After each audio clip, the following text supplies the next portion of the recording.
Sir, கடந்த கால பெருமைக்குரிய கதைகளை பேசி, கடந்த காலத்தினுடைய கதைகள் நிகழ்காலத்தில் பேசுவதற்கு ரொம்ப பெருமைக்குரியதாக இருக்கும், நாம் சும்மா உட்காந்து 4 பேர்கிட்ட பேசும்போது. ஆனால் அந்த கதையவே பேசிக்கிட்டு திரும்பவும் வந்து ஒரு யுத்தத்தை சந்திக்கிறது, ஒரு எலெக்ஷனை சந்திக்கிறது அப்படிங்கிறது சவாலானதாக இருக்கும். அப்படிங்கிறது நன்கு தெரிந்துதான் 2 பேரும் சேர்ந்து இந்த எலெக்ஷனை சந்திக்கிறாங்கன்னு நீங்கள் நினைக்கிறீங்களா? மிகப்பெரிய சவால் நிறைந்த அணி தான் 5வது அணி. அப்படி அதில் மாற்று கருத்து இல்லை. மிகப்பெரிய சவால்களை நிறைந்த ஒரு விஷயம் தான். அவங்களுக்கு இருக்கு. ஆனால் அதே போல் மிகப்பெரிய சவாலை எதிர்கொள்ள வேண்டிய கட்டாயமும் அதிமுகவுக்கு இருக்கு, அன்புமணிக்கு இருக்கு. ஓகே, ஏன் அப்படி சொல்றேன்னு சொன்னா, இந்த தமிழ்நாட்டை பொறுத்த வரைக்கும் இந்தியாவிலே ஒரு வித்தியாசமான மாநிலம் தமிழ்நாடு. சரி, அதாவது இடஒதுக்கீடை எடுத்துக்கங்க, இல்லை ஜாதி வாரியான ஒரு பிரதிநிதித்துவத்தை எடுத்துக்கங்க. இதில் வந்து அதிகமாக ஒரு இடஒதுக்கீட்டுக்கு ஒரு மிகப்பெரிய வலிமையான ஒரு மாநிலம் எது பார்த்தீங்கன்னா தமிழ்நாடு. இந்தியா முழுவதும் மத்திய உச்சநீதிமன்ற தீர்ப்புப்படி 50% இடஒதுக்கீடு இருக்கும்போது கூட 69% இடஒதுக்கீடை தமிழ்நாட்டில் மட்டும்தான் வச்சுக்கிட்டு இருக்கோன்றதுக்கு காரணமே இது மாதிரியான ஒரு மனநிலைமை இங்கே இருக்கிற மக்கள்கிட்ட இருக்கிறதுனால தான். அதனால தான் 52ல் காங்கிரஸை எதிர்த்து யாருமே பேசவே முடியாது. அவர்களை எதிர்த்து யாருமே தேர்தல் 52ல் சுதந்திரம் வாங்கி கொடுத்த கட்சியை எதிர்த்து நிற்க முடியுமா? நிற்க முடியாது. அப்படி இருக்கிற சூழ்நிலையில் கூட அன்றைக்கு ராமசாமி படையாச்சார் அவர்கள் தனியாக நின்று 18 எம்எல்ஏக்களை வெற்றி பெற்று 4 எம்பிக்கள் வெற்றி பெற்ற வரலாறு இந்த மாநிலத்துக்கு உண்டு. அன்றைக்கு காங்கிரஸே மைனாரிட்டியாக இருந்து இவருடைய ஆதரவு தான் காங்கிரஸ் ஆட்சி அமைச்ச வரலாறும் 52ல் உண்டு.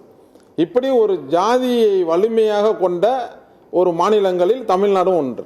முக்கியமாக இந்த விஷயத்தை இப்போ எடுத்துக்கிட்டிங்கன்னா,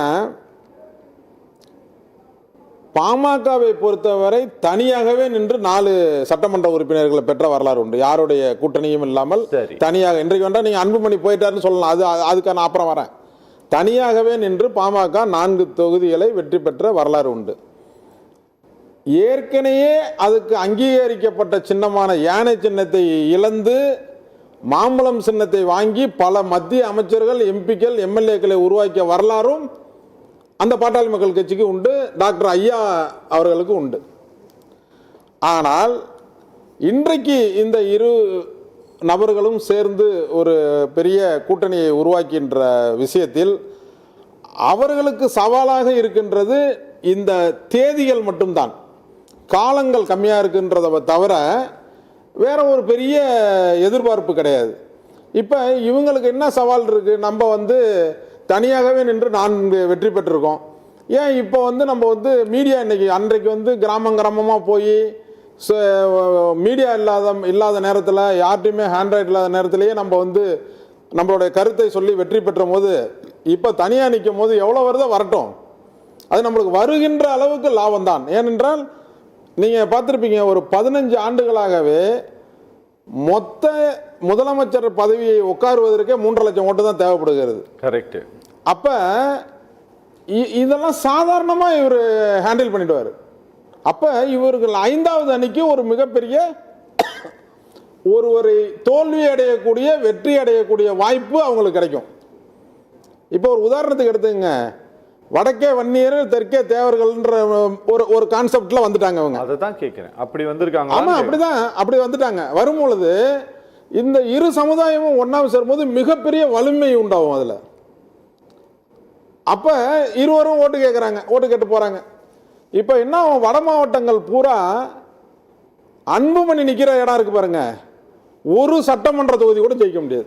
நான் இன்னைக்கு சொல்கிறேன், சத்தியம் தொலைக்காட்சியில் முதலில் நீங்கள் சத்தியம் தொலைக்காட்சியில் தான் நீங்கள் எடுத்தீங்க, அன்புமணி அவர்களும் டாக்டர் ஐயா அவர்களும் சேர்ந்து விடுவார்கள், அப்பா பையன் பிரச்சனைன்னு சொன்னீங்க.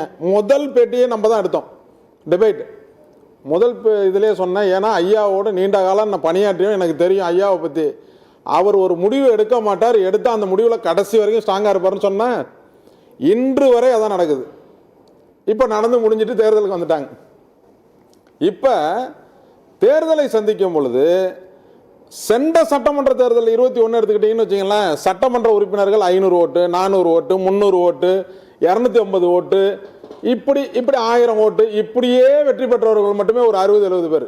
சரி, புரியுது. அப்ப இவர் போய் இந்த பாட்டாளி மக்களுக்கு இன்னைக்கு வந்து ஐயா அவர்களின் கையை வன்னியர் சங்கம் யாருக்கிட்ட இருக்கு? ஐயா கிட்ட இருக்கு. வன்னியர் சங்கத்தினுடைய கோனேரி குப்பத்தினுடைய ட்ரஸ்ட் ப்ராப்பர்ட்டி யார்கிட்ட இருக்கு? ஐயா கிட்ட இருக்கு. அப்ப வன்னியர் சங்கம் யாருக்கிட்ட இருக்கு?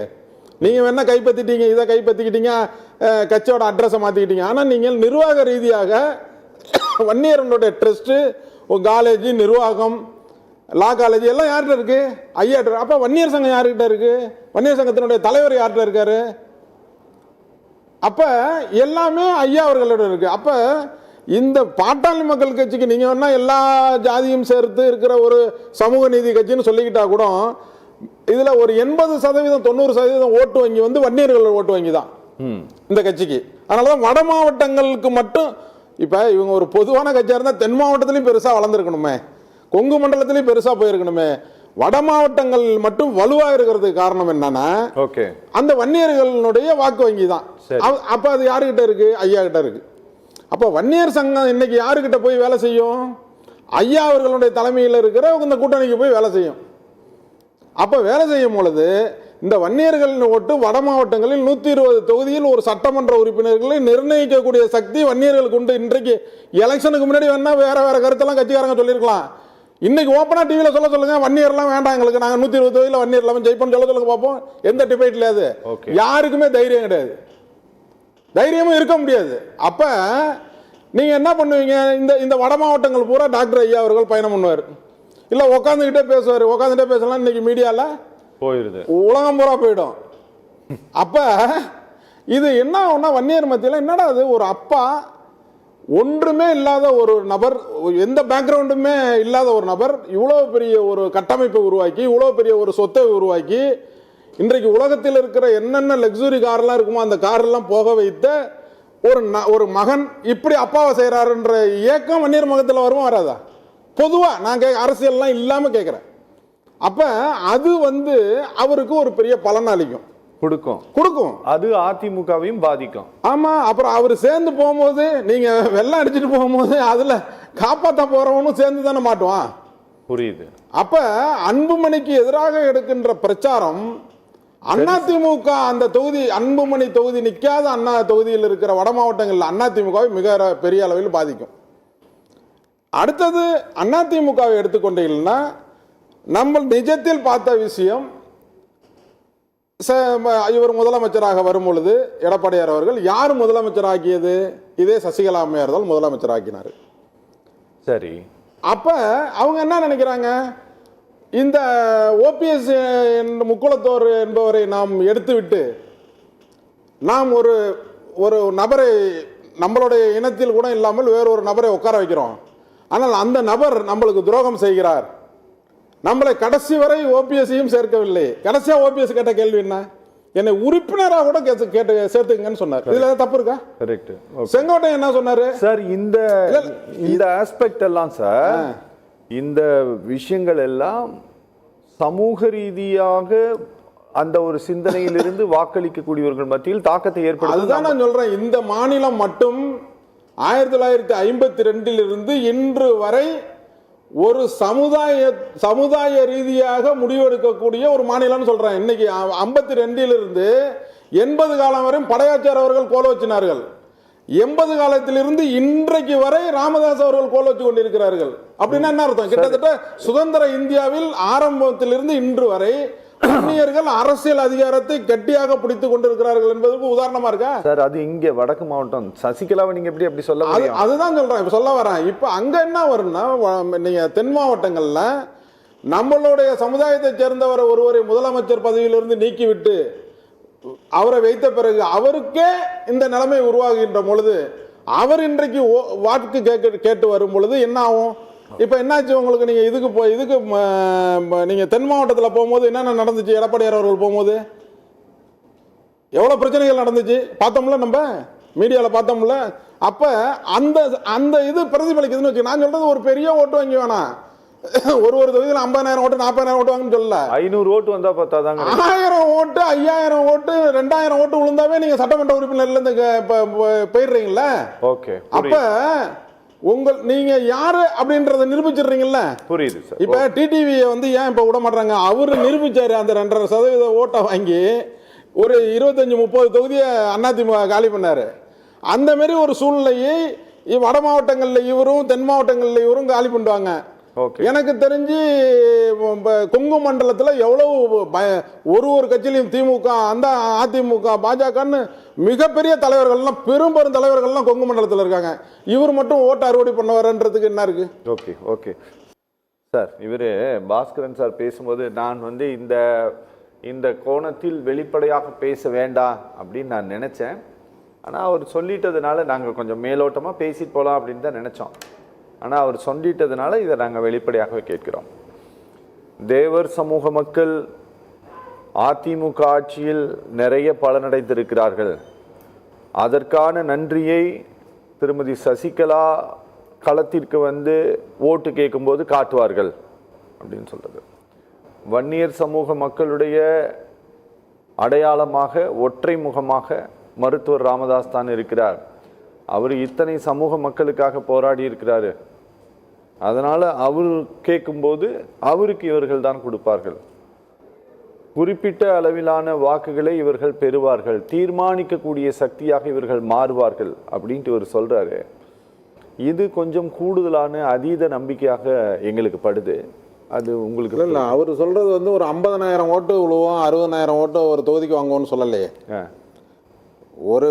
ஒரு ரேஷியம். அதாவது இந்த தேர்தலில் பாமக வந்து முதலமைச்சராக நான் நிற்கிறேன் எனக்கு ஓட்டு போடுங்கன்னு சொல்லும் போது இந்த சமுதாயம் எவ்வளோ ஓட்டு போட்டுச்சு? ஒரு 20 லட்சம் ஓட்டு கூட போடலையே. சரி, தமிழகத்தில் ஒட்டு மொத்தமாக மாற்றம் முன்னேற்றம் அன்புமணி நின்னார்ல. அப்படி நிற்கும் பொழுது எவ்வளோ ஓட்டு நீங்கள் வாங்கியிருக்கணும்? 2 கோடி பேரில் பாஸ் ஆகிறதுக்கே ஒரு 35 மார்க் வேணும். அப்படின்னா 2 கோடி பேரில் 70 லட்சம் ஓட்டு நீங்கள் வாங்கியிருக்கணும் பாஸ் ஆகிறதுக்கு. சமுதாயத்தில் பாஸ் ஆகிறதுக்கு, நீங்கள் தமிழ்நாட்டில் பாஸ் ஆகிறதுக்கு இல்லை, வன்னியர் சமுதாயத்தில் பாஸ் ஆகிறதுக்கு ஒரு 70,000 ஓட்டு வாங்கியிருந்தீங்கன்னு வச்சுங்க. 70 லட்சம் ஓட்டு வாங்கியிருந்தீங்கன்னு வச்சுங்க. நீங்கள் வந்து பாஸ் ஆகிருக்கீங்க சமுதாயத்தில் அப்படின்னு நீங்கள் தான் சொல்கிறீங்க 2 கோடி பேர் இருக்காங்கன்ட்டு. அப்போ நீங்கள் வாங்கக்கூடிய ஓட்டு 20 லட்சம் ஓட்டு கூட இல்லை, முதலமைச்சர் வேட்பாளர்னு சொல்லும் பொழுது. சரி, அது மட்டும் இல்லாமல் நீங்கள் எம்பியாக இருந்துக்கிட்டு, சிட்டிங் எம்பியாக இருந்துக்கிட்டு அந்த எம்பி இருக்கிற தொகுதியில் ஒரு தொகுதியில் எம்எல்ஏக்கு நிற்கிறீங்க. சரி, அங்கே நீங்கள் தோக்குறீங்க. ஒட்டுமொத்த வன்னியரும் உங்களை தோக்கடிக்கிறாங்க எம்பியாக இருக்கிற தொகுதியிலேயே. வரலாறு உண்டா இல்லையா? இது மணிகண்டனுக்கு தெரியாமல் கிடையாது. அப்போ உங்களை எவ்வளோ பேர் விரும்புகிறாங்கன்றதை பொறுத்து தான் டாக்டர் என்ன சொல்கிறாரு. இதுவரைக்கும் என்னுடைய வழிகாட்டுதலில் வரும்பொழுது மத்திய அமைச்சர்கள், மாநிலத்தில் ஆட்சியை நிர்ணயிக்கக்கூடிய 18 எம்எல்ஏக்கள். இப்போ அன்புமணி நான் கேட்குறேன், மணிகண்டனுக்கு ஒரே ஒரு இதுக்கு மட்டும் அவர் வன்னியர்னு சொல்லிட்டார். அதனால் அவர்கிட்ட கேட்குறேன், வன்னியர்னு சொன்னதுனால அவர் என்ன ஜாதின்னு எனக்கு தெரியாது முன்னாடி. ஒரே ஒரு கேள்விக்கு மட்டும் பதில் சொல்லுங்கள். 96 எம்எல்ஏ திமுக இருக்கும் பொழுது 18 எம்எல்ஏக்கள் பாமக இருந்தாங்க. ஆமாம், நீங்கள் காங்கிரஸ் 34 கொண்டு வரக்கூடாது கணக்கில். ஏன்னா காங்கிரஸுக்கு வந்து அன்னைக்கு திமுக எம்பி இருந்தால் தான் காங்கிரஸ் ஆச்சு. அதனால அவங்க வாய மூடிட்டு பேசாமல் இருப்பாங்க. ஆனால் அன்புமணி இப்போ கொடுத்த சமீபத்தில் பேட்டி இப்போ வேணா உங்களுக்கு அனுப்புகிறேன், இப்போ இதில் கூட ரிலே பண்ணுங்க. அதில் என்ன சொல்கிறாருன்னா 96 எம்எல்ஏக்கள் வைத்து கொண்டிருந்த திமுக 18 எம்எல்ஏக்கள் எங்களுடைய எம்எல்ஏக்களால் தான் நீங்கள் 5 ஆண்டுகள் ஆட்சியில் இருக்க முடியுது என்பதை நீங்கள் நினைவு கொள்ள வேண்டும் என்று பேசினாரா இல்லையா திருவண்ணாமலையில்? இப்போ பேசியிருக்கிறாரு. இப்போ உங்களுக்கு அனுப்புகிறேன். இப்போ நடைப்பயணம் போனார்ல, அதில் பேசுகிறாரு. அப்போ அந்த 5 ஆண்டுகளிலையும் ஏன் வன்னியர்களுக்கான தனி இடஒதுக்கீடு உள்ஒதுக்கீடு வாங்கலன்னு மணிகண்டன் சொல்லுது.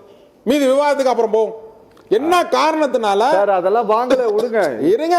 அன்னைக்கு அன்புமணி சொல்றாருல, மத்திய அமைச்சர் பதவி இருந்துச்சுல, நீங்க என்ன பண்ணிருக்கணும்? ஏங்க, நீங்க கொடுத்தால் மட்டும்தான் 18 எம்எல்ஏட லெட்டரை கவர்னர்கிட்ட கொடுப்போம். எங்களுடைய உயிர் நாடி இந்த சமுதாயம் ஓட்டு போட்டு தான் 18 எம்எல்ஏ உட்கார்ந்துருக்கோம், கொடுங்கன்னு அன்புமணி அன்னைக்கு சொன்னாரா? ஏன்னா இப்ப யாரு தடுத்திருப்பால் என்று பார்த்தா ஐயா அவர்கள் சொல்லுகின்ற விஷயம்லாம் இதெல்லாம் இன்றைக்கு அன்புமணியால் தடுக்கப்பட்டிருக்கிறதாக தான் இப்ப தெரியுது. ஏன்னா எனக்கிட்ட எதுவுமே கொண்டு வரல, என் நாலேஜையே கொண்டு வரல, என்னை செயல்படவே விடல. அப்படி சொல்றாரு. அப்ப நீங்க இந்த விவாதத்தை முன்னெடுத்து வைக்கும் பொழுது ஏன் இந்த விவாதத்தை நீங்க செய்யல? நான் கேட்கிறேன், இன்னொன்னு கேட்கிறேன் உங்கள்ட்ட. ராஜ்யசபா இருந்தாரு, மத்திய அமைச்சர் இருந்தாரு, மறுபடியும் மாநிலத்தில் கீழ் சபையில் ஜெயிச்சு போனார் அன்புமணி. 87 நீங்க வன்னியர் தானே? 87 போராட்டம் வந்து மாநிலத்துக்கு மட்டும்தான் 20% கேட்டு வன்னியருக்கு போராடினீங்களா? மத்தியிலும் 2%. Okay sir, okay. அந்த மத்தியில் 2% வேணும். அன்னைக்கு நீங்க வந்து மன்மோகன் சிங் கிட்ட அன்புமணி கேட்டாரா? விடுங்க சார், வரலாறு நீங்க சொல்லுங்க. அப்படி கேட்டிருந்தாரு. வரலாறு விடுங்க சார். இந்த இல்ல நீங்க நீங்க செஞ்சிட்டு இருக்கிற விஷயம் சார், இதெல்லாம் இந்த இன்னைக்கு இருக்கக்கூடிய யாருக்கு சார் தெரியும்? உங்களிடம் கட்சியை ஒப்படைக்கும் பொழுது டாக்டருடைய வருத்தம் என்னன்னா, உங்களிடம் கட்சியை ஒப்படைக்கும் பொழுது அந்த கட்சியை நிர்வகிக்கிறது எப்படி அப்படின்னு பார்த்தா வருசல தோல்வி. அங்கீகரிக்கப்பட்ட கட்சியா உங்கள்கிட்ட கொடுக்குறோம், பெரிய எம்எல்ஏ எம்பியா இருக்கும் போது உங்கள்கிட்ட ஒப்படைக்கிறோம். அப்ப ஒன்னா போய் எம்பி பிரதிநிதித்துவம் இல்லை, எம்எல்ஏல வெறும் 5, இப்படியே நீங்க கொண்டு வந்து கட்சியோட அங்கீகாரமும் போயிடுது. இப்ப அங்கீகாரம் இல்லாத கட்சி பாமக. ஆல் பார்ட்டி மீட்டிங்ல பட்டம் அளிச்சிருக்கா பாத்தீங்களா? இல்ல. அப்ப கட்சி கொஞ்சம் கொஞ்சமா வரும் பொழுது இந்த தேர்தல் வரை நான் மணிகண்டன் கேட்கிறேன், இதுக்கு பதில் சொல்ல. இந்த தேர்தல் வரை நான் தலைவரா இருந்துக்கிறேன்னு சொல்றது இல்ல, அன்புமணிக்கு என்ன வருத்தம் மட்டும் சொல்லுங்க. Okay okay. இந்த தேர்தல் வரைக்கும் விடுங்க சார், பர்மனண்டா இல்ல. இந்த தேர்தல் அத வந்து மக்கள்கிட்ட இப்ப சொல்லுவார்ல அவரு, சொல்லுவாரு. அப்ப சொல்லும் பொழுது என்ன ஆகும்னா, ஒரு தொகுதியில் எனக்கு தெரிஞ்சு 5000 ஓட்டு வாங்கிட்டாவே என்ன நிலைமை என்பதை நீங்கள் எண்ணி பாருங்க. ஓகே.